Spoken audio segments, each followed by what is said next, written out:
হযরত ওমর রাদিয়াল্লাহু তাআলা কেমন শাসক ছিলেন, ছেলেকে ডাক দিলেন, ডাক দিয়ে বলতেছেন, বাবা আমি তো তোমার উটটা দেখলাম অনেক মোটা তাজা, খুব সুন্দর উট পালন করেছো, আমি একটু জানতে চাই উটটাকে কেমন করে মোটা করলে? অন্যান্য উটের চাইতে তোমার উট পালনের ক্ষেত্রে কোন স্পেশাল বৈশিষ্ট্য আছে, এটা একটু আমাকে জানাও। জবাব দিয়ে বলতেছে, না আমি তো তেমন কোনো পরিচর্যা করি না, সকালবেলা মাঠে ছেড়ে দেই, আবার বিকেলবেলা সন্ধ্যা হলে ঘরের মধ্যে উঠাই, আমি তো এক্সট্রা কোনো তার পরিচর্যা করি না। এই জবাব দেওয়ার পরে হযরত ওমর রাদিয়াল্লাহু তাআলা তিনি স্যাটিসফাইড হলেন না। আবার তিনি জানা আমার ছেলে তো মিথ্যা কথা বলে না, সরাসরি আর তিনি কোনো কথা বললেন না। আরো সক্রিয় গোয়েন্দা সংস্থাকে ডাক দিয়ে বলতেছেন, আমার ছেলের কাছ থেকে জবাব পেয়েছি, আমার ছেলে বলেছে এক্সট্রা কোনো যত্ন নেয় না, কিন্তু আমার তো কেন যেন মনে হচ্ছে না জানি এর মধ্যে কোনো কারণ আছে, এই তথ্য তোমাকে বের করে নিয়ে আসতে হবে, দেখো তো কেমন করে মোটা হয়। বলবো না শেষ করে দেব? শেষ করব? সম্মানিত দিনী ভাইরা, যখন গোয়েন্দা সংস্থাকে আবার দায়িত্ব দেওয়া হলো, গোয়েন্দা সংস্থা চুলচেরা বিশ্লেষণ করে তথ্য নিয়ে হযরত ওমরের সামনে হাজির হয়েছেন। হযরত ওমর রাদিয়াল্লাহু তাআলা আনহু বলছেন, কি তথ্য নিয়ে হাজির হয়েছ? জবাব দেওয়া হলো, আপনার পুত্রের উট, অর্থাৎ খলিফার পুত্রের উট, এটা সবাই জানে, ওই মাঠে যেই সমস্ত রাখালেরা থাকে তারা জানে তো এটা খলিফার পুত্রের উট, যার কারণে যেই জায়গাতে ঘাস বেশি ওই জায়গাতে খলিফার পুত্রের উটটাকে খাইতে সহজ করে দেওয়া হয়, সুযোগ দেওয়া হয়। আবার বিশেষ করে যখন পানি পান করানো হয়, ওই পানি পান করানোর সময় রাখালেরা সবার আগে খলিফার পুত্রের উটের লাইনে সবার আগে তারকে দাঁড় করিয়ে দেয়। খলিফার পুত্রের উট পানি একেই খাওয়াতে হবে। আমরাও দেখি এমপির যদি বইয়ের ছোট ভাই হতে পারে, ওর দাপটে এলাকায় থাকা যায় না। কথা বলেন ঠিক কিনা? কি কথা বলেন?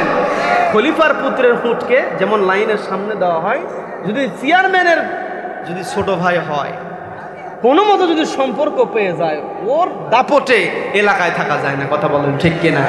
কিন্তু এই সমস্ত নেতা যখন যতদিন পৃথিবীতে থাকবে, যতই মুখে আমরা শান্তি শান্তি জিকির করি না কেন, শান্তি কখনো পাওয়া যাবে? সম্মানিত দিনী ভাইরা, যখন হযরত ওমর রাদিয়াল্লাহু তাআলাকে কথা জানানো হলো, হযরত ওমর রাদিয়াল্লাহু তাআলা দ্রুত সন্তানকে ডাক দিলেন, ডাক দিয়ে বলতেছেন, আগামী 3 দিনের মধ্যে তোমার উটটাকে বিক্রি করতে হবে। কয়দিন? সবাই বলেন কয়দিন? 3 দিনের মধ্যে উট বিক্রি করে দেবে। শুধু উট বিক্রি করবেই না, ওই যে মাঠের মধ্যে সবচাইতে দুর্বল যেই উট, যার দাম সবচাইতে কম হবে, ওই উটের দামটাও নির্ধারণ করবে। নির্ধারণ করার পরে, দামটা জানার পরে তোমার বিক্রিত উটের মূল্য নিয়ে আমার কাছে আসবে, এরপরে ফয়সালা দেব। যখন হযরত ওমর অর্ডার দিয়েছেন, পিতার বিরুদ্ধে কথা বলার কোনো সুযোগ আছে নাকি? সবাই বলেন সুযোগ আছে নাকি? হযরত ওমরের পুত্র কি করলেন? উটটা বিক্রি করলেন। বিক্রি করার পরে ওই দামটা শুনে এসেছেন, এসে পিতার সামনে হাজির হয়েছেন। একটা বর্ণনায় পাওয়া যায় বিক্রির পরেই তিনি পিতার কাছে আসলেন, আরেকটা বর্ণনায় পাওয়া যায় বিক্রির পূর্বেই পিতাকে জিজ্ঞাসা করলেন, সমস্যা নাই, আমি 3 দিনের মধ্যে বিক্রি করব, কিন্তু আমার বড় জানার ইচ্ছা, কেন আপনি আমাকে অর্ডার দিলেন? যেখানেই অন্যায় কাজ হবে সেখানেই বাধা প্রদান করতে হবে। এই পৃথিবীতে আমি আপনি শান্তি তখনই কায়েম করতে পারবো যখন আমরা জুলুমের প্রতিবাদ করতে পারবো। তার মানে যখন সমাজের মধ্যে জুলুম দূর হয়ে যাবে, সমাজ তখন শান্তির সমাজে পরিণত হবে। আর সমাজের মধ্যে যখন জুলুম বাড়তে থাকবে, ওই সমাজে বসবাস করা কঠিন হয়ে যাবে। কথা বলেন ঠিক কিনা? সম্মানিত দিনী ভাইরা, আমার আপনার নবী জুলুমের বিরুদ্ধে নবুয়ত পাওয়ার পূর্ব থেকেই সচেতন ছিলেন। আমরা যে বিভিন্ন সময় বিভিন্ন জায়গায় হিলফুল ফুজুল সংগঠন দেখি, এই হিলফুল ফুজুল সংগঠন হয়েছিল, আমরা অনেক সময় বলে ফেলি নবীজি নিজেই হিলফুল ফজল গঠন করেছিলেন, কিন্তু তথ্যটা সঠিক নয়। নবীজি সরাসরি হিলফুল ফজল নবীজি গঠন করেন নাই। নবীজির বয়স যখন 15 বছর, আরেকটা বর্ণনায় পাওয়া যায় নবীজির বয়স যখন 17 বছর, আরেকটা বর্ণনায় পাওয়া যায় নবীজির বছর যখন 25 বছর। 3টা বয়স পাওয়া যায়। এর মধ্যে উল্লেখযোগ্য যে বয়সের ব্যাপারে বেশি শক্তিশালী সনদ পাওয়া যায় সেটা হলো নবীজির বয়স তখন 17 বছর বয়স। ওই কাবার চত্বরে বিভিন্ন দেশ থেকে লোকেরা আসতো কাবা ঘর তাওয়াফ করার জন্য। তারা তাওয়াফ করতো তো নিজেদের ইচ্ছাধীনভাবে, আর আমরা তাওয়াফ করি নবীজির দেখানো পথ অনুযায়ী, নির্দেশনা অনুযায়ী। আমি সেই দিকে যাব না। আগের দিনে তো উলঙ্গ অবস্থায় তাওয়াফ করা হতো, বলেন নাউযুবিল্লাহ। ওই কাবাতে যখন বিভিন্ন দেশ থেকে মানুষজন যাতায়াত করত, তখন অনেক ব্যবসায়ীরা সুযোগ নিত, ভিনদেশি মানুষ আসবে, তাহলে ওই জায়গায় যদি আমার পণ্য নিয়ে বিক্রি করতে পারি তাহলে তো লাভ হতে পারে। আজকে যেমন মাহফিলের আয়োজন করা হয়েছে, আশেপাশে দোকানপাট আছে, কি কথা বলেন? তার মানে লোকজন একত্রিত হয়েছে, ব্যবসায়ীদের চিন্তা হলো আমি ওই জায়গায় গেলে ব্যবসা হবে। জাবিদ গোত্রের একজন লোক, খুব বেশি বড় ব্যবসায়ী নয়, ছোট একজন ব্যবসায়ী, তার কিছু পণ্য নিয়ে মক্কার প্রান্তরে হাজির হয়েছে। জাবিদ গোত্রের ওই ব্যক্তি মক্কার প্রান্তরে যখন তার ব্যবসায়ী পণ্য নিয়ে হাজির হয়েছে, ওই জায়গাতে কুরাইশ একজন নেতা ছিল, নাম হলো আস ইবনে ওয়াইল আস-সাহমি। ওই আস ইবনে ওয়াইলের ওই মালটা পছন্দ হয়েছে। মালগুলো পছন্দ হওয়ার পরে তার সঙ্গে যেই কর্মচারী আছে, তার যেই শিষ্য আছে, বলতেছে মালগুলো পছন্দ হয়েছে, ব্যাগের মধ্যে উঠাও। ব্যাগের মধ্যে মাল উঠিয়েছে। ওই আস ইবনে ওয়াইল বলতেছে ভাই আমার পণ্যের দামটা দিয়ে দেন। সে বলতেছে আমাকে চেনো নাই, আমি কে? আজও দেখবেন সমাজের মধ্যে এইরকম কুলাঙ্গার কিছু নেতা আছে না নাই?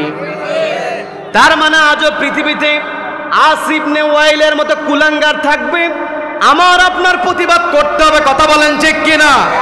সেই কথায় আল্লাহ বললেন ওয়াতানহাউনা আনিল মুনকার, অসৎ কাজে বাধা প্রদান করতে হবে।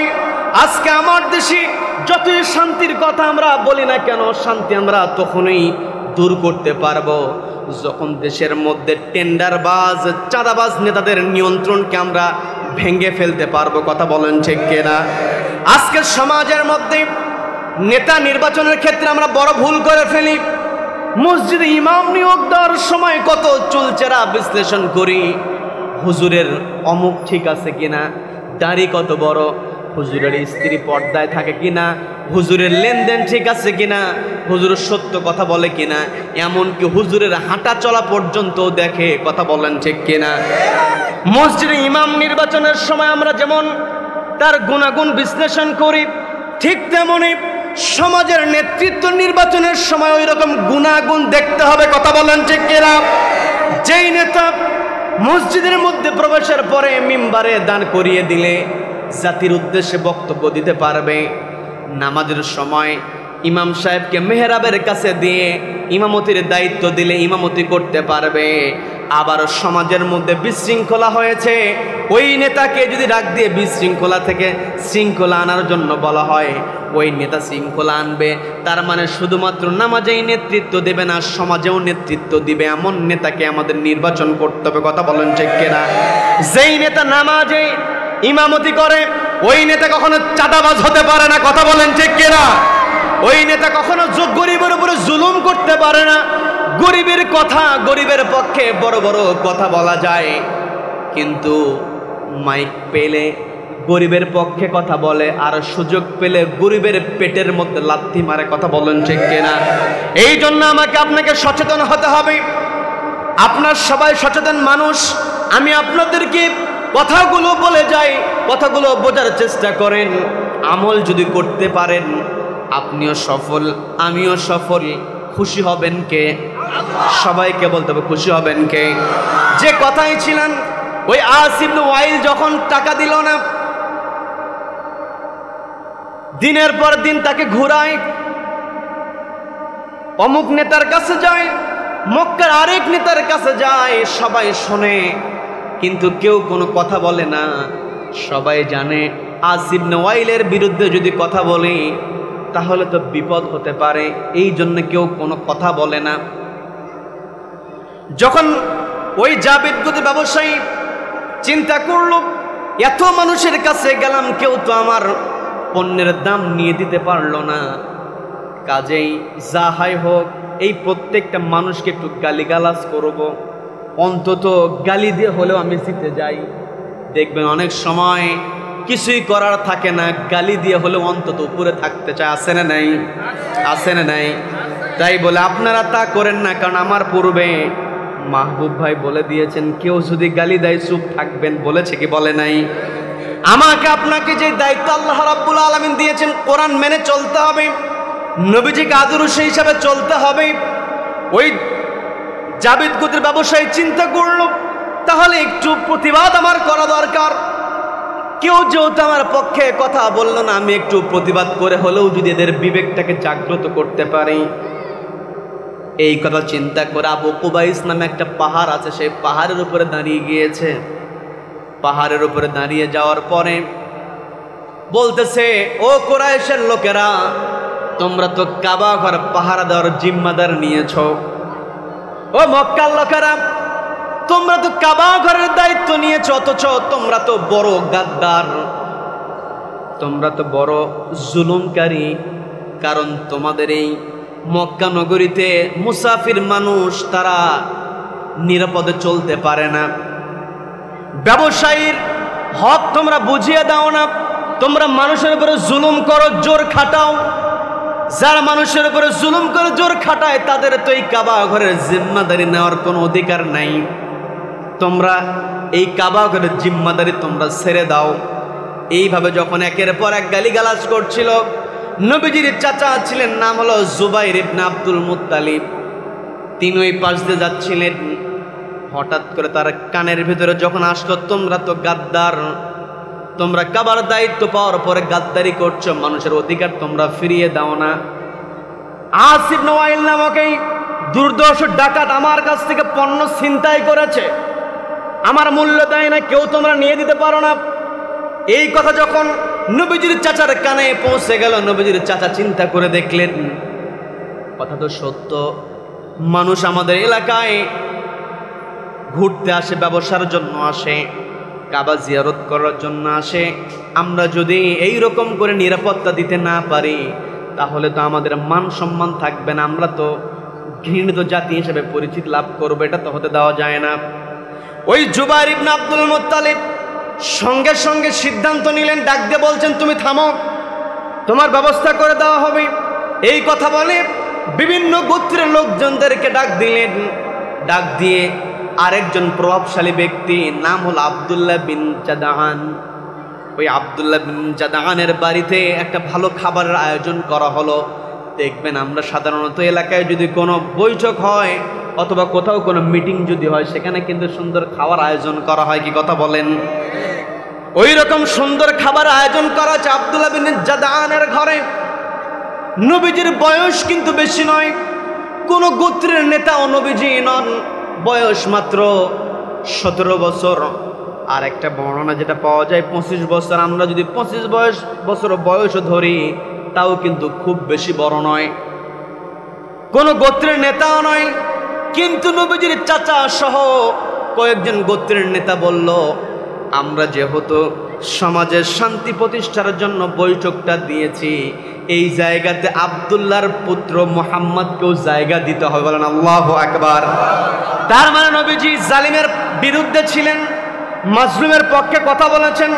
সমাজের শান্তি প্রতিষ্ঠার জন্য নবীজি তার শিশুকাল থেকে শুরু করে নিয়ে যৌবনকালে, কিশোরকালে নবীজি প্রতিবাদী ছিলেন। গোটা বাংলাদেশের মধ্যে আজকে যেই তোলপাড়টা ঘটেছে, এই জায়গাতে অগ্রণী ভূমিকা পালন করেছে নবীজির ওই বয়সী যুবকেরা। কথা বলেন ঠিক কিনা? তার মানে যুবক ভাইরা যারা শুনছেন, কানটা খাড়া করে শুনবেন, নবীজি যুবকদেরকে সবচাইতে বেশি ভালোবাসতেন। নবীজি বললেন, ওসিকুম বিশাবাব, আমি যুবকদেরকে উপদেশ দিই। বলেন আল্লাহু আকবার। নবীজি যুবকদেরকে উপদেশ দিয়েছেন। এর দ্বারা নবীজি আরেকটা বর্ণনায় বলেছেন, আমার পক্ষে ছিল যুবকেরা, আর খলফি আমার বিপরীতে ছিল বৃদ্ধরা, কারণ বৃদ্ধদের হৃদয়গুলো একটু শক্ত হয়ে যায়, কিন্তু যুবকদের মনটা নরম থাকে কাদা মাটির মতো। কি কথা বলেন? দেখবেন বৃদ্ধদের মধ্যে একটা টেন্ডেন্সি থাকে, যদি কোনো দল করে ওই দলে হাজার ভুল হলেও সেই ভুল স্বীকার করে না। কথা বলেন ঠিক কিনা? কিন্তু তরুণদের সামনে খেয়াল করে দেখবেন, তরুণদেরকে যখন ভুলের কথা বলা হয়, ওই তরুণেরা বলে ওখানে অন্যায় হয়েছে, অবশ্যই প্রতিবাদ করতে হবে। যুবককে যদি ভয় দেখানো হয়, ওই জায়গাতে কিন্তু অমুক নেতার প্রভাব আছে, ওই যুবক বলে এখন অন্যায় হচ্ছে, প্রতিবাদও করব, এরপরে যা হবার তাই হবে। বলে কি বলে না? এই জন্য আমার যুবক ভাইদেরকে বলবো, এই দেশটাকে সোনার বাংলাদেশে রূপান্তরিত করতে হলে আমাদেরকে অবশ্যই মাজলুমের পক্ষে দাঁড়াতে হবে। যেমনটা ভূমিকা নবীজির ছিল মাজলুমের পক্ষে, নবীজি যুবক বয়স থেকে কিশোর বয়স থেকে দাঁড়িয়েছেন, যার কারণে বড় বড় গোত্রপতিরাও পর্যন্ত মিটিংয়ের মধ্যে নবীজিকে দাওয়াত দিয়েছেন। বলেন আল্লাহু আকবার। ওই মিটিংয়ে যখন বসানো হয়েছে, প্রস্তাব দেওয়া হলো, ওই মিটিংয়ে 4টা প্রস্তাব নিয়ে আসা হয়েছিল। 1 নম্বর প্রস্তাব দেওয়া হয়েছিল দেশের মধ্যে শান্তি শৃঙ্খলা ফিরিয়ে আনতে হবে। 2 নম্বর যেই বিষয়টা ছিল সেটা হলো গোত্রে গোত্রে মারামারি, এটা বন্ধ করতে হবে। 3 নম্বর যে সিদ্ধান্ত নেওয়া হয়েছিল সেটা হলো মাজলুমের পক্ষে দাঁড়াতে হবে। কি কথা বলেন? নবীজি তখন জোরালো ভূমিকা রেখেছেন। নবীজি স্মৃতিচারণ করতে গিয়ে বলেছেন, আমাকে যদি ওই মিটিংয়ে বসে যে সিদ্ধান্তগুলো বাস্তবায়নের কথা বলা হয়েছে, আমাকে কেউ যদি বলতো এই সিদ্ধান্তের বিপরীতে তুমি যদি যাও তোমাকে 100 লাল উট দেওয়া হবে, আমি ওই সময় 100 লাল উটের যেই অফারটা আমাকে দিত সেটা প্রত্যাখ্যান করতাম, তবুও জুলুমের বিরুদ্ধে মাজলুমের পক্ষে আমি নবী কথা বলতাম। বলেন আল্লাহু আকবার। তার মানে আমার আপনার এই পৃথিবীতে চলতে হবে। এই পৃথিবীতে মানুষ হবে 2 ধরনের, 2টা গ্রুপে থাকবে। একটা গ্রুপ থাকবে জালিম, আর একটা গ্রুপ থাকবে মাজলুম। কথা বলেন ঠিক কিনা? আমার আপনার জালিমের বিরুদ্ধে কথা বলতে হবে, আমার আপনার মাজলুমের পক্ষে কথা বলতে হবে। মাজলুমের পক্ষে কথা বলতে গিয়ে যদি নিজেকে মাজলুম হতে হয়, মাজলুম হতে হবে, কিন্তু জালিমের পক্ষে কখনো কোনো কথা বলা যাবে না। কথা বলেন ঠিক কিনা? নবীজি স্পষ্ট জানিয়ে দিলেন, মান মাশা মা যালিমান, অর্থাৎ যখন কোনো জালিমের সঙ্গে মানুষ চলাফেরা করে, ওয়াহুয়া ইয়ালামুহু, এটা তার জানা আছে, তারপরেও যদি জালিমের সঙ্গে সঙ্গ দেয়, জালিমের সঙ্গে চলাফেরা করে, জালিমকে সমর্থন করে, ফাকাদ খরাজা মিনাল ইসলাম, ওই ব্যক্তি আর ইসলামের মধ্যে থাকে না। কত বড় মারাত্মক কথা! যতই আমি আপনি নামাজ পড়ি, আমার কপালে নামাজ পড়তে পড়তে চিহ্ন বানিয়ে ফেলেছি, কিন্তু আমি আপনি মাজলুমের পক্ষে কথা বলতে পারি না, ওই নামাজ কোনো কাজে আসবে না। কথা বলেন ঠিক কিনা?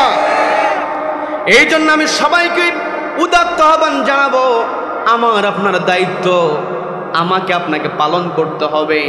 সমাজের মধ্যে কেউ যদি দায়িত্ব পালন না করে, এই জায়গাতে যখন কেউ তাকবীর দিল না, ছোট্ট মানুষ কিন্তু নারায়ে তাকবীর বলেছে, আমার আপনার ওই রকম ভূমিকায় থাকতে হবে। কেউ যদি মাজলুমের পক্ষে কথা না বলে, একজন মানুষ যদি মাজলুমের পক্ষে কথা বলে, সেটাই হব আমি। কি কথা বলেন? কি কথা বলেন? সম্মানিত ভাইরা, এই যে আমার আপনার দায়িত্ব, এই দায়িত্বের ব্যাপারে আল্লাহ আমাকে আপনাকে প্রশ্ন করবেন। নবীজি বলেন, কুল্লুকুম রাঈন, তোমরা সবাই দায়িত্বশীল, ওয়া কুল্লুকুম মাসউলুন আন রাইয়াতিহি, তোমাদের প্রত্যেককে তোমাদের দায়িত্ব সম্পর্কে জিজ্ঞাসা করা হবে। পর্দালের মা বোনেরা শুনছেন, কানটা একটু খাড়া করে শুনবেন। নবীজি যে কোরআন প্রতিষ্ঠা করলেন, নবীজির উপরে যখন কোরআন অবতীর্ণ হয়েছে, নবীজির বিরুদ্ধে যখন ষড়যন্ত্র করা হয়েছে, নবীজিকে সবচাইতে বেশি যিনি সাপোর্ট দিয়েছেন তিনি হলেন খাদিজাতুল কুবরা রাদিয়াল্লাহু তাআলা আনহা। কথা বলেন ঠিক কিনা? মা, আপনি আপনাকে ওই বাংলাদেশের শান্তির প্রতিষ্ঠার জন্য আপনাকে অগ্রণী ভূমিকা পালন করতে হবে। আপনার সন্তানকে ছোটবেলা থেকে এমন করে গড়ে তুলতে হবে যেন আপনার সন্তান তা'মুরুনা বিল মা'রুফ, সৎ কাজে আদেশ প্রদান করে, ওয়া তানহাউনা আনিল মুনকার, অসৎ কাজে বাধা প্রদান করে। এই রকম করে সন্তানকে গড়ে তুলতে হবে। কথা বললেন ঠিক কিনা? সম্মানিত দিনী ভাইরা, বোঝার চেষ্টা করবেন নবীজিকে কেমন সহযোগিতা করতেন। সর্বপ্রথম যেই দিন নবীজির কাছে ওহী নিয়ে জিবরিল আমিন হাজির হলেন, নবীজি বিশাল আকৃতি দেখে ভয় পেয়েছিলেন। বাড়িতে এসে যখন স্ত্রীকে বললেন, আমি প্রচণ্ড ভয় পেয়েছি, আমাকে কেউ মেরে ফেলবে, আমাকে কাঁথা দিয়ে ঢেকে দাও। স্ত্রী তখন সান্ত্বনা দিয়ে বলছেন, আপনি এই কথা কেন বলছেন? আল্লাহ কখনো আপনার ক্ষতি হতে দেবে না। কারণ এক নাম্বার, আপনি ইন্নাকা তাসিলুর রাহিম, আপনি যেই আত্মীয়তার বন্ধন এটা আপনি মেইনটেইন করে চলেন, আবার আপনি মানুষকে সহযোগিতা করেন, অসহায়দের পাশে আপনি দাঁড়ান, আপনি যে মাজলুমের পক্ষে কথা বলেন, এই যে গুণ আপনার মধ্যে আছে, এত ভালো গুণ যার মধ্যে থাকে, সেই ব্যক্তিকে দুনিয়ার কোনো শক্তি পরাস্ত করতে পারে না। কথা বলেন, এ কথা বলেন। সম্মানিত দিনী ভাইরা, পর্দার মা বোনেরা, কানটা খাড়া করে শুনবেন। সমাজকে সাজাতে হলে অবশ্যই নারীদেরকে এগিয়ে আসতে হবে। সমাজের ভিতরে মায়েরা যখন সচেতন হয়ে যাবে, সমাজ পরিবর্তিত হয়ে যাবে। পরিবারের মা যদি নামাজি হয়ে যায়, ওই পরিবারের সন্তানেরাও নামাজি হয়। কি কথা বলেন? পরিবারের মা যদি কোরআন তেলাওয়াত করে, মাকে দেখে দেখে সন্তানও কোরআন তেলাওয়াত শেখে। এই জন্য মা, আপনাকে নামাজি হতে হবে, আপনাকে অন্যায় প্রতিবাদী হতে হবে। যখন দেখবেন মা সত্য কথা বলে, সন্তান সেই মায়ের সামনে মিথ্যা কথা বলার সাহস পায় না। কিন্তু মার মধ্যে যদি মিথ্যা কথা বলার স্বভাব থাকে, আর সন্তান যদি এটা বুঝতে পারে, ওই সন্তান কোনোদিনও সত্যবাদী হবে না, কথায় কথায় মিথ্যা বলবে। এই জন্য মা, আপনাকে বলছি, অবশ্যই আপনাকে দায়িত্বশীলের ভূমিকায় থাকতে হবে। যে কথাই ছিলাম, আল্লাহ যে আমাকে আপনাকে দায়িত্ব দিয়েছেন, এই দায়িত্ব সম্পর্কে প্রশ্ন করবেন, এতে কোনো সন্দেহ আছে নাকি? প্রশ্নের মুখোমুখি হতে হবে। আমি আপনি রাতের অন্ধকারে যত সিকিউরিটি নিয়ে, যত নিরাপত্তা নিয়ে আমি আপনি অন্যায় করি না কেন, দুনিয়ার কেউ যেটা দেখে না সেটা রব্বুল আলামিন দেখেন।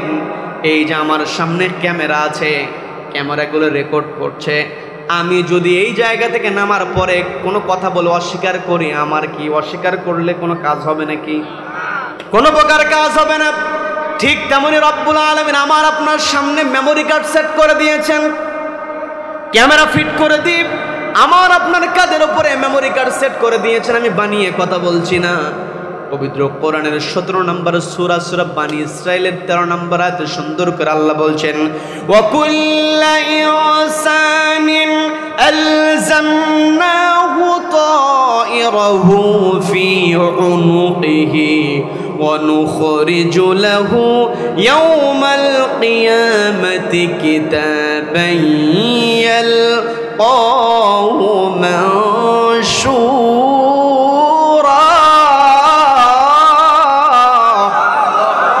আল্লাহ রাব্বুল আলামিন বলছেন, ওয়া কুল্লা ইনসানিন আলজামনাহু তায়রাহু ফি উনুকিহি, প্রত্যেকটা মানুষের ক্ষেত্রে ফি উনুকিহি, তার কাদের মধ্যে, আলজামনাহু তায়রাহু, তার আমল নামা অর্থাৎ মেমোরি কার্ড আমি সেট করে দিয়েছি। ওয়া নুখরিজু লাহু, এটাকে খারিজ করা হবে, বের করা হবে।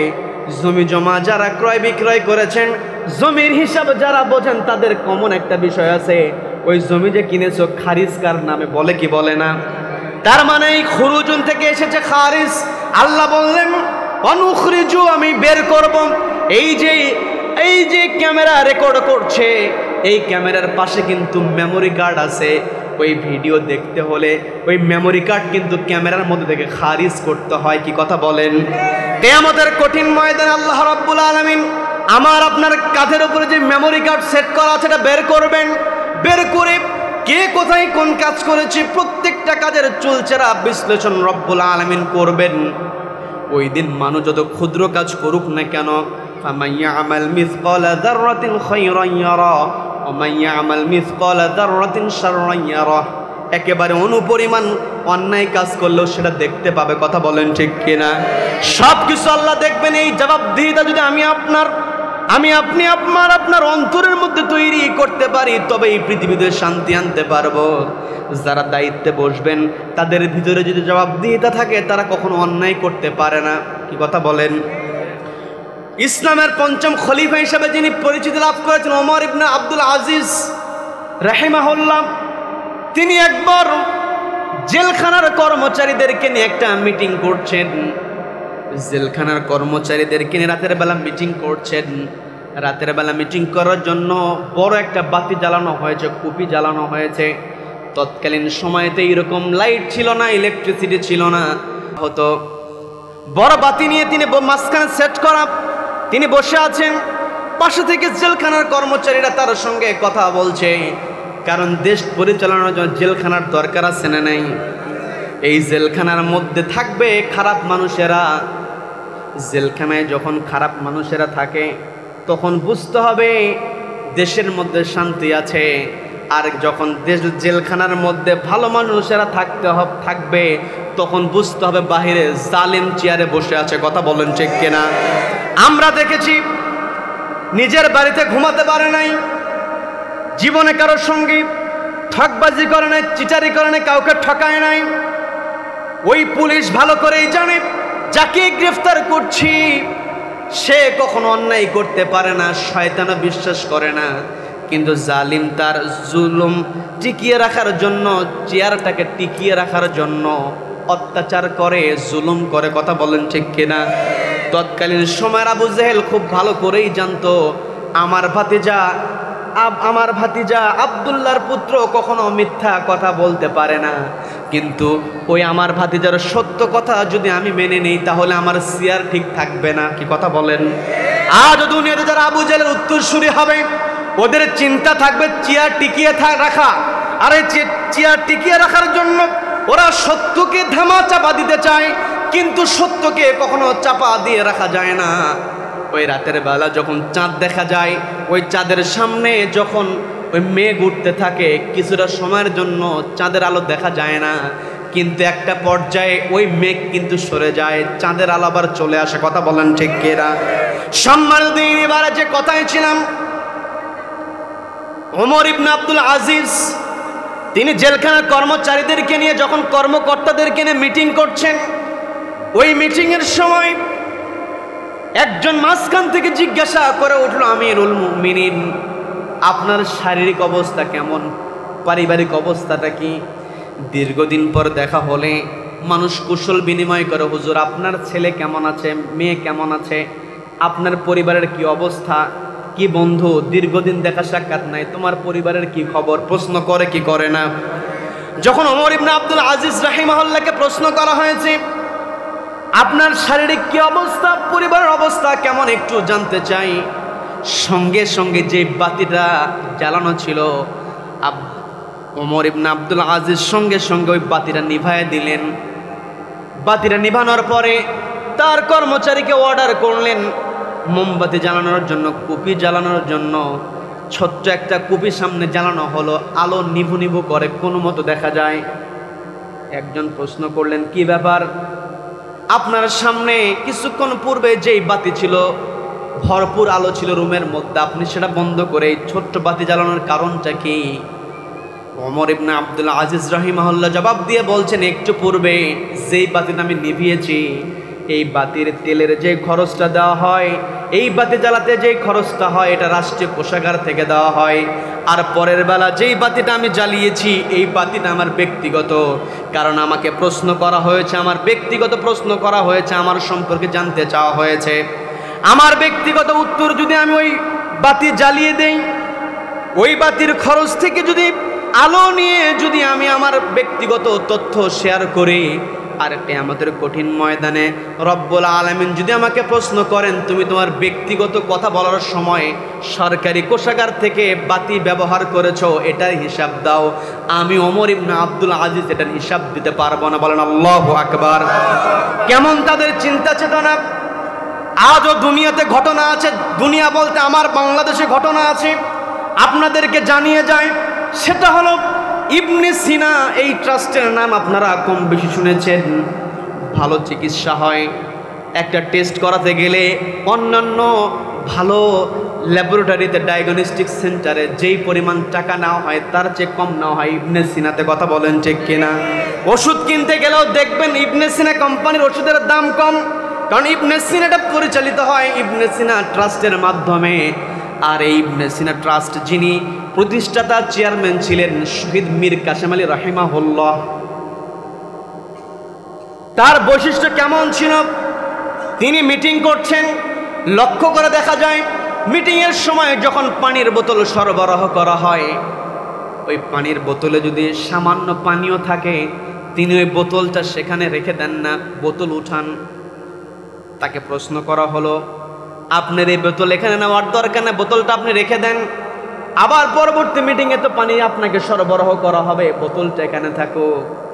শহীদ মীর কাসেম আলী রাহিমাহুল্লাহ বললেন, আমি যে এই বোতলের পানি এখানে রেখে যাব, এই বোতলের পানি ক্রয় করা হয়েছে আমার ব্যক্তিগত টাকায়, ক্রয় করা হয় নাই। আমি ট্রাস্টের সদস্য হিসাবে মিটিং এসেছি, ট্রাস্টের টাকা দিয়ে আমাকে পানি কিনে দেওয়া হয়েছে। এই যে অবশিষ্ট পানি আমি না খেয়ে যদি অপচয় করি আর রব্বুল আলামিন যদি আমাকে প্রশ্ন করেন, আমি মীর কাসেম আলী এক ফোঁটা জবাব দিতে পারবো না। বলেন আল্লাহু আকবার। এমন সোনার মানুষকে মিথ্যা মামলা দিয়ে ফাঁসিতে ঝুলাইয়া দেওয়া হয়েছে। কথা বলেন ঠিক কিনা?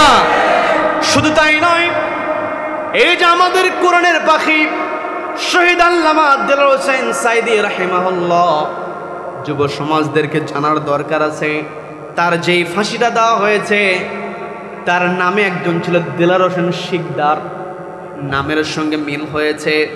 এই দেলোয়ার হোসেন শিকদারের অপরাধগুলো আল্লামার কাদের উপরে চাপিয়ে দেওয়ার চেষ্টা করেছে। কথা বলেন ঠিক কিনা?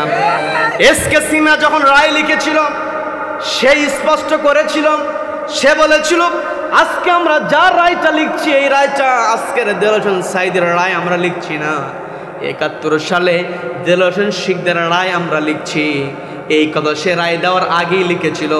আর বর্তমান সময় সে তো স্পষ্ট বলে দিয়েছে, আমাকে বন্দী করে মুখে আমার কাছ থেকে রায় আদায় করে গলা ধাক্কা দিয়ে দেশ থেকে বের করে দিয়েছিল। কথা বলেন ঠিক কিনা? তার মানে যত ষড়যন্ত্র করুক না কেন, ষড়যন্ত্রকারীরা কখনো সফল হতে পারবে না। মুখে মুখে বড় বড় কথা বলতো যখন গোস্তের দাম বেশি হয়ে যায় বলে গোস্ত খাওয়ার দরকার নাই, কাঁঠাল খাবেন, বলতো কি বলতো না? মরিচের দাম বেড়ে গেছে, বলতেছে যখন মরিচের দাম কম থাকবে তখন কেটে ওটাকে শুকিয়ে রোদে রাখবেন, বলেছে কি বলে নাই? এই যে বলেছে, আবার এমন কথা বলেছে যে বেগুনি বানানোর জন্য বেগুনের ব্যবহারের দরকার নাই। মিষ্টি কুমড়ার কথা বলেছে, কি কথা বলেন? এই যে কথাগুলো বলেছে মানুষের সঙ্গে ঠাট্টা করেছে। ওই যে যেই দিন ওই গণভবনে যখন সবাই প্রবেশ করলো, প্রথম দিকে আমার কাছে কেমন যেন একটু লাগলো, গোটা দুনিয়া তো দেখবে, গণভবনের মধ্যে সাধারণ মানুষ নিয়ন্ত্রণহীন অবস্থা ঢুকে গিয়েছে, গোটা দুনিয়াতে আমাদের একটা রেপুটেশন খারাপ হয় কিনা, এই রকম হতে পারে। একটু মনের মধ্যে আমার ব্যক্তিগত কথা বলছি, কিন্তু পরক্ষণে বিভিন্ন ভিডিও যখন দেখেছি, যখন ফ্রিজ থেকে বড় বড় মাছ, কি কথা বলেন, বড় বড় হাঁস, কি কথা বলেন, এগুলো যখন বের হয়েছি তখন চিন্তা করে দেখলাম এই মহিলা কত বড় মিথ্যুক ছিল। এই গণভবনের মধ্যে ঢোকা অবশ্যই দরকার ছিল। কথা বলেন ঠিক কিনা? তার মানে এই পৃথিবীতে যারা জালিম হবে, যত বড় ক্ষমতাধর হোক না কেন, ওই ক্ষমতাধরকে টেনে নামানোর জন্য আল্লাহর বড় কিছু দরকার হয় না। নমরুদের দিকে যদি আমরা তাকাই তাহলে দেখা গেছে নমরুদ কি করেছে, যখন অত্যাচার করেছে নমরুদকে রব্বুল আলামিন এমন করে দুনিয়া থেকে বিদায় করেছেন, বড় কোনো অস্ত্র লাগে না, ন্যাংড়া মশা দিয়ে। কথা বলেন ঠিক কিনা? ফেরাউন এত বড় ক্ষমতাধর, পানির মধ্যে চুবায় আল্লাহ মেরেছেন। কি কথা বলেন? আবার আমাদের এই কথায় কথায় বাপের দেশ বলতো, কথায় কথা আমার দেশ বলতো, প্রত্যেকটা জায়গায় বাছাই করে প্রশাসনে লোক নিয়োগ করে সে চিন্তা করেছিল আমাকে কেউ হটাতে পারবে না। কিন্তু রব্বুল আলামিন শুধুমাত্র নিরস্ত্র ছাত্রদেরকে দিয়ে তাকে একেবারে অপমানিত, লাঞ্ছিত করেছেন। কথা বলেন ঠিক কিনা? তার মানে জুলুমের পক্ষে আমরা কথা বলবো, যখন জুলুমের বিপক্ষে আমরা কথা বলবো, মাজলুমের পক্ষে কথা বলবো, মাজলুমের পক্ষে যারা কথা বলবে তাদেরকে পালাতে হয় না, কথা বলেন ঠিক কিনা? নির্যাতনের সম্মুখীন হলেও নির্যাতন আমরা মেনে নিব, কিন্তু আমরা কখনো জালিমের পক্ষে কথা বলবো না। যদিও তুমিনুনা বিল্লাহ, আমরা ঈমান আনি কার উপরে? আল্লাহ বললেন তা'মুরুনা বিল মা'রুফ ওয়া তানহাউনা আনিল মুনকার ওয়া তুমিনুনা বিল্লাহ। তোমরা যদি আল্লাহর প্রতি ঈমান আনো, অর্থাৎ তোমাদেরকে আমি অর্ডার দিচ্ছি আমার প্রতি ঈমান আনবে, আর আমার প্রতি ঈমান আনার পরে তোমাদের দায়িত্ব হবে সমাজের মধ্যে সৎ প্রতিষ্ঠা করবে। আল্লাহ রাব্বুল আলামিন আমাদেরকে অর্ডার দিলেন তা'মুরুনা বিল মা'রুফ। আবার আল্লাহ রাব্বুল আলামিন কোরআনের সূরাতুন নাহলের মধ্যে স্পষ্ট জানিয়ে দিলেন, প্রত্যেক জুমার দিনে ইমাম সাহেব সানি খুতবা যখন শেষ করেন, তিনি একটা আয়াত পড়েন, ইন্নাল্লাহা ইয়া'মুরু বিল আদলি ওয়াল ইহসান ওয়া ইতা'i যিল কুরবা ওয়া ইয়ানহা আনিল ফাহশাই ওয়াল মুনকার। বলে কি বলে না? আল্লাহ বলেন তুমিনুনা, আল্লাহ রাব্বুল আলামিন বলেন তা'মুরুনা বিল মা'রুফ, তোমরা সৎ কাজের আদেশ দিবে। আবার আল্লাহ রাব্বুল আলামিন সূরা নাহলের 90 নম্বর আয়াতে বললেন ইন্নাল্লাহা ইয়া'মুরু বিল আদল। আল্লাহ রাব্বুল আলামিন তোমাদেরকে অর্ডার দিয়েছেন, এক নম্বরে তোমরা আদালত কায়েম করবে, অর্থাৎ ন্যায় বিচার করবে। আমাদের দেশে বিচারালয়ের নামটা দেওয়া হয়েছে আদালত, সেখানে বলা হয়েছে আদালত বলা হয়েছে, কিন্তু আদালতের মধ্যে ন্যায় বিচার খুঁজেই পাওয়া যায় না। কথা বলেন, কি কথা বলেন? আমার দেশে যদি আমি আপনি ন্যায় বিচার প্রতিষ্ঠা করতে চাই, একটি কিতাবের সঙ্গে সম্পর্ক রাখতে হবে। সেই কিতাবের নাম কি? সম্মানিত ভাইরা, আদালত কায়েম করতে হবে। নিজের স্বার্থের বিরুদ্ধেও যদি চলে যায়, নিজের ব্যক্তিগত স্বার্থ যদি ক্ষুণ্ণ হয়ে যায়, সেখানেও আদালত কায়েম করতে হবে। সম্মানিত ভাইরা, এই পৃথিবীতে আল্লাহ রাব্বুল আলামিন আমাদেরকে বিভিন্ন জায়গায় বিভিন্নভাবে অর্ডার দিয়েছেন। আল্লাহ রাব্বুল আলামিন আরেকটা কথা বললেন, ওয়া ইযা হাকামতুম বাইনান নাসি আন তাহকুমু বিল আদল। যখন মানুষের মধ্যে তোমরা বিচার কার্য পরিচালনা করবে, আন তাহকুমু বিল আদল, তোমরা কি করবে? আদালত কায়েম করবে, ইনসাফ কায়েম করবে। তখন আমার আপনার ভিতরে যদি ইনসাফ না থাকে, আমি আপনি কেমন করে ইনসাফ কায়েম করব? কথা বলেন। নিজের জন্য যেটা ভালো, অন্যের জন্য সেটা ভালো মনে করতে হবে। যখন নিজের মেয়ের অসুস্থতা হয়, জামাই যদি চিকিৎসা না করায়, জামাইকে ফোন দিয়ে ধমক দিয়ে বলে, কি ব্যাপার, আমার মেয়ে অসুস্থ, এখন ডাক্তারখানায় নিয়ে যাও নাই কেন? কি কথা বলেন? আর ছেলের বউ যদি অসুস্থ হয়, না পা ট্যাবলেট নিয়ে এসে বলে, অসুস্থতা এটা ধৈর্যের পরীক্ষা, মা এই ট্যাবলেটটা খাও। বলে কি বলে না? বলে কি বলে না? আপনার যদি ফোড়া হয়ে থাকে, ফোড়া পেকে গিয়েছে, সূচ দিয়ে আপনি কি করবেন? ঘা দিলে সেখান থেকে পুঁজগুলো বের হবে। আপনি যদি এই সিচুয়েশনে নিজে থাকেন, আমি আপনি কি করি? সূচটা সামনে নিয়ে আবার পিছিয়ে নিয়ে আসি। কি কথা বলেন? কি কথা বলেন? কিন্তু আমার আপনার সামনে কেউ যদি ফোড়া গালানোর জন্য কাঁটা কিংবা সূচ নিয়ে যায়, আমি আপনি সঙ্গে সঙ্গে বলি, মারো একটা গুতা। বলি কি বলি না? বলি কি বলি না? নিজের বেলা কি করি? সূচ যদি কাঁটা যদি 3 বার নিয়ে যায়, 9 বার পিছনে নিয়ে আসে। কি কথা বলেন? কিন্তু অন্যের বেলায় বলে, আরে সাহস নাই, আরে জোর করে দিয়ে দে। বলে কি বলে না? তার মানে নিজের বেলায় টনটনা, নিজের বেলায় টনটনা হওয়া যাবে না। নিজের বেলা নবীজি নিজের দিকে কখনো তাকান নাই। কথা বলেন ঠিক কিনা? সম্মানিত দিনী ভাইয়েরা, আদালত কায়েম কেমন করে? নবীজির সাহাবী ওমর রাদিয়াল্লাহু তাআলা আনহু খেলাফতের আসনে বসেছেন, তিনি রাষ্ট্র পরিচালনা করেন। রাতের বেলা ঘুমাতে যাবেন, পিঠটা বিছানায় লাগান, চোখে আর ঘুম আসে না। দায়িত্ব, আলা কুল্লুকুম রাঈন ওয়া কুল্লুকুম মাসউলুন আন রাইয়াতিহি। এই হাদিসের ব্যাখ্যায় যেটা এসেছে, হযরত ওমর রাদিয়াল্লাহু তাআলা আনহু এই হাদিসের দিকে তাকিয়ে, আল আমিরু রাঈন আলান নাস, এই হাদিসের ব্যাখ্যায় হযরত ওমর রাদিয়াল্লাহু তাআলা রাতের বেলা ঘুমাতে পারেন নাই, কারণ আলান নাস, মানুষের উপর তাকে দায়িত্বশীল বানিয়ে দেওয়া হয়েছে। ওমর রাদিয়াল্লাহু তাআলা রাতে জনপদে ঘুরে খবর নিয়েছেন। আমি সেই ঘটনার দিকে যাব না। ওই ওমর রাদিয়াল্লাহু তাআলা মাঠের মধ্যে দিয়ে যাচ্ছিলেন, মাঠের মধ্যে দিয়ে যখন যাচ্ছিলেন তিনি লক্ষ্য করলেন মাঠের মধ্যে অনেকগুলো উট ছেড়ে দেওয়া।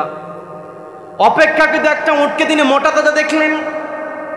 যখন তিনি দেখলেন উটটা একটু মোটা তাজা, মনের মধ্যে তার একটা জানার আগ্রহ জেগে উঠল যে এই উটটা মোটা তাজা, এটা কেমন করে মোটা তাজা করলো, এটা যদি আমি জেনে আমার জনপদের লোকদেরকে, আমার দেশের নাগরিককে জানিয়ে দিতে পারতাম, আমার নাগরিকরা উপকৃত হতো, মোটা তাজা করে ভালো দামে উট বিক্রি করতে পারতো। এই চিন্তা করে তিনি গোয়েন্দা সংস্থাকে দায়িত্ব দিলেন। দায়িত্ব দিয়ে বলতেছেন, খোঁজ নিয়ে দেখো তো ওই মোটা উটের মালিকটাকে, আমার একটু জানা দরকার। অর্ডার পাওয়ার পরে তথ্য নিয়ে হয়তো ওমরের সামনে দাঁড়িয়ে মুস্কি হাসেন। হয়তো ওমর জিজ্ঞাসা করতেছেন, তোমাকে দায়িত্ব দিয়েছি, উটের মালিককে খুঁজে পেয়েছো নাকি? হাসিতে জবাব বলছে, আমিরুল মুমিনিন, আপনি আমার কাছে তথ্য জানতে চেয়েছেন উটের মালিককে। ওই উটের মালিক তো আপনার বাড়িতেই থাকে। আমার বাড়িতে থাকে, আমি তো জানি না কার উট। বলে আপনার ছেলের উট। বলার সঙ্গে সঙ্গে ছেলেকে ডাক দেন, ঘটনাটা বলছি বোঝার চেষ্টা করবেন। পর্দানের মা বোনেরা, আপনাকেও বুঝতে হবে, কানটা খাড়া করে শুনুন। এই ইসলামই একমাত্র আপনাকে সম্মান দিয়েছে যে সময়টাতে পুরুষেরা বাবা কন্যা সন্তানের পিতা পরিচয় দিতে লজ্জাবোধ করত। কন্যা সন্তানকে জীবন্ত মাটিতে পুঁতে ফেলা হতো। ওই সময়টা নবীজি এসে বলেন, লা তাসুব্বুল বানাত, তোমরা কি করবা না, কন্যাদেরকে গালি দিতে পারবা না। নিশ্চয় আমি আবুল বানাত, আমি হলাম কন্যাদের পিতা। বলেন আল্লাহু আকবার। এই পৃথিবীতে ইসলাম নারীকে সম্মান দিয়েছে, কন্যাকে রহমত বলেছে, স্ত্রীকে আমানত বলেছে, মাকে জান্নাত বলেছে। বলেন আল্লাহু আকবার। তার মানে মা, বর্তমান সময় ইসলাম বিদ্বেষীরা আপনাদেরকে ভুল বোঝানোর চেষ্টা করবে। যদি ইসলাম ক্ষমতায় আসে, নারীদেরকে ক্ষমতা থেকে নারীদেরকে অধিকার দেওয়া হবে না, উল্টাপাল্টা বোঝানোর চেষ্টা করবে মা। ইসলাম বিদ্বেষীরা মোক্ষম সুযোগ নেবে, কিন্তু মা আপনাকে সচেতন হতে হবে। আপনি খেয়াল করবেন, নবীজির সময় রাতের বেলা, ওমরের সময় রাতের বেলা নারীরা হেঁটে গিয়েছে, কোনো প্রকার মনের মধ্যে তাদের কোনো ভয় ছিল না। কথা বলেন ঠিক কিনা? তার মানে ইসলাম যদি চলে আসে, নারীদের সর্বোচ্চ সম্মান দেওয়া হবে। কি কথা বলেন? এই জন্য মা, ইসলাম প্রতিষ্ঠিত হয় এমন দলের পিছনে আপনাকে যেতে হবে, এমন ব্যক্তিকে আপনাকে বাছাই করতে হবে। মা, কানটা একটু খাড়া করে শোনেন। যে ঘটনায় আমি ছিলাম, হযরত ওমর রাদিয়াল্লাহু তাআলা কেমন শাসক ছিলেন। ছেলেকে ডাক দিলেন, ডাক দিয়ে বলতেছেন, বাবা আমি তো তোমার উটটা দেখলাম অনেক মোটা তাজা, খুব সুন্দর উট পালন করেছো, আমি একটু জানতে চাই উটটাকে কেমন করে মোটা করলে? অন্যান্য উটের চাইতে তোমার উট পালনের ক্ষেত্রে কোন স্পেশাল বৈশিষ্ট্য আছে, এটা একটু আমাকে জানাও।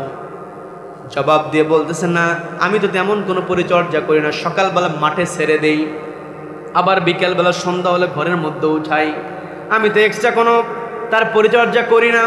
এই জবাব দেওয়ার পরে হযরত ওমর রাদিয়াল্লাহু তাআলা তিনি স্যাটিসফাইড হলেন না। আবার তিনি জানা আমার ছেলে তো মিথ্যা কথা বলে না, সরাসরি আর তিনি কোনো কথা বললেন না। আরো সক্রিয় গোয়েন্দা সংস্থাকে ডাক দিয়ে বলতেছেন, আমার ছেলের কাছ থেকে জবাব পেয়েছি, আমার ছেলে বলেছে এক্সট্রা কোনো যত্ন নেয় না, কিন্তু আমার তো কেন যেন মনে হচ্ছে না জানি এর মধ্যে কোনো কারণ আছে। এই তথ্য তোমাকে বের করে নিয়ে আসতে হবে, দেখো তো কেমন করে মোটা হয়। বলবো না শেষ করে দেব? শেষ করব? সম্মানিত দিনী ভাইরা, যখন গোয়েন্দা সংস্থাকে আবার দায়িত্ব দেওয়া হলো, গোয়েন্দা সংস্থা চুলচেরা বিশ্লেষণ করে তথ্য নিয়ে হযরত ওমরের সামনে হাজির হয়েছেন। হযরত ওমর রাদিয়াল্লাহু তাআলা আনহু বলছেন, কি তথ্য নিয়ে হাজির হয়েছো? জবাব দেওয়া হলো, আপনার পুত্রের উট, অর্থাৎ খলিফার পুত্রের উট। এটা সবাই জানে, ওই মাঠে যেই সমস্ত রাখালেরা থাকে তারা জানে তো এটা খলিফার পুত্রের উট, যার কারণে যেই জায়গাতে ঘাস বেশি ওই জায়গাতে খলিফার পুত্রের উটটাকে খাইতে সহজ করে দেওয়া হয়, সুযোগ দেওয়া হয়। আবার বিশেষ করে যখন পানি পান করানো হয়, ওই পানি পান করানোর সময় রাখালেরা সবার আগে খলিফার পুত্রের উটের লাইনে সবার আগে তারকে দাঁড় করিয়ে দেয়।